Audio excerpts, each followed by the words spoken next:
បើមើលទៅពិធីសារគម្រប់យប់នេះនឹងជិតស្និទ្ធជាងអ្វីដែលខ្ញុំស្រមៃ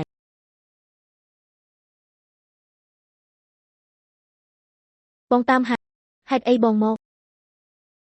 កើតហេតុរបស់នាងយួនម្សិលម៉ោងខ្ញុំមានពាក្យលេចពីខ្លះហើយបងហ្វូសាគុំស្ដាប់ច្រាស់របស់គេណាពួកគេចង់បោកបញ្ឆោតពួកយើងគេចង់រុញពូចេញពីក្រុមហ៊ុន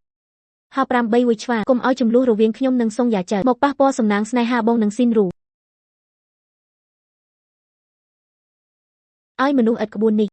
មុនមានសេចក្តីស្រឡាញ់បងប្អូនក្រោយមានគូរៀបការល្អដូចកញ្ចែយ៉ាងគោឈ្មោះ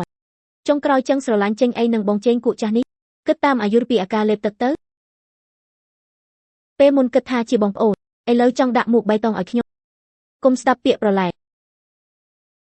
មិនមែនទេបងត្រូវតែស្ដាប់សំឡេងចិត្ត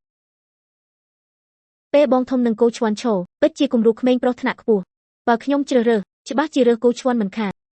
សាច់ដុំស្រស់ស្មងគ្រប់កន្លែងមើលទៅហាក់ស្ពី